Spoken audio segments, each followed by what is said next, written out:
فرماتے ہیں کہ آغا محسن قراتی کے افراد، ایک دفعہ شاید میں نے پہلے بھی اس مثال کو بیان کیا تھا کہ افراد کی 3 اقسام ہوتی. فرماتے ہیں اینک یعنی جو چشمہ لگاتے ہیں، لحاف اور قالین کی مثال بڑی اچھی مثالیں دیتے ہیں. کہتے ہیں اینک میں کیا ہوتا ہے، اینک میں اگر کوئی داغ اور دھبا لگ جائے فوراً اس کو صاف کرتی. اچھا یہی داغ یا دھبا لحاف میں لگ جائے تو ہفتے 15 دن کا انتظار کرتی ہیں، جب دھوبی یا لانڈری وغیرہ کو دیا جائے گا تب وہ جائے گا. اور فرماتے ہیں اگر قالین کے اوپر کوئی دھبا لگ جائے تو لگتے رہتے ہیں یہاں تک کہ 6 مہینے سال کے بعد ایک کھٹا پھر آپ قالین کو دیتی ہیں صفائی کے لیے. تو اور پھر اس کے بعد جب سال 6 مہینے بعد جب وہ جاتا ہے وہاں پر اور ڈنڈے مار مار کے اس پہ سے صفائی کی جاتی ہے تو پھر وہ قالین جو ہے وہ صاف ہوتا ہے. فرماتے ہیں کہ یہی بالکل حال جو ہے وہ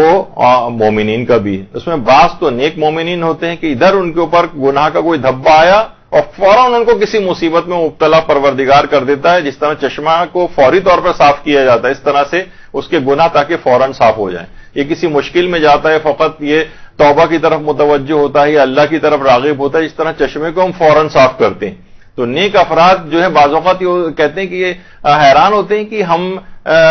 فلاں تو اتنا گناہ کر رہا ہے لیکن اس پہ کچھ بھی نہیں ہو رہا، اور ہم نیکوکار ہیں، رمضان کے روزے رکھتے ہیں، نمازیں پڑھتے ہیں، نماز شب پڑھتے ہیں، اور اتنی مصیبتیں ہم پر آ جاتی ہیں. تو جو غلطیاں آپ سے ہوتی ہیں پروردگار چشمے کی طرح سے فوری طور پر آپ کی صفائی کرتا ہے.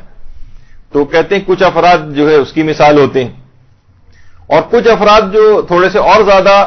خرابی کی طرف ہوتے ہیں ان کو کچھ مہلت دی جاتی ہے. جس طریقے سے ہفتہ 15 دن لحاف دھونے کے لحاظ سے لانڈری کا آپ انتظار کرتی ہیں.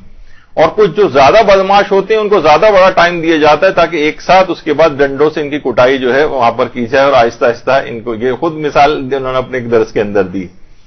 تو بہرحال یہ قیامت کے دن جب یہ افراد پہنچیں گے تو یہ ان کو بعض اوقات اتنی لمبی مہلت بھی مل جاتی ہے جس سے ہمارے لوگ دھوکہ کھاتے ہیں کہ ارے وہ دیکھیے وہ تو اس کے باوجود اتنا زیادہ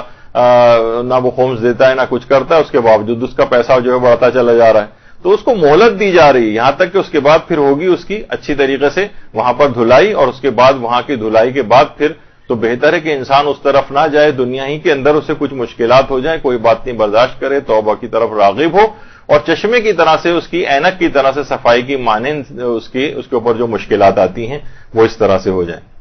تو بہرحال یہ بہترین موقع آپ کے پاس آ گیا ہے رمضان کا. اس کے یہ توبہ کرنے کا مہینہ ہے، گناہوں کو ترک کرنے کا مہینہ ہے، یہ گناہوں سے یو ٹرن لینے کا مہینہ ہے. اور جب بھی کہا جاتا ہے نا کہ توبہ کے لیے کانوں کو ہاتھ لگانا ضروری نہیں ہے بلکہ گناہوں سے ہاتھ اٹھانا ضروری ہوتا ہے.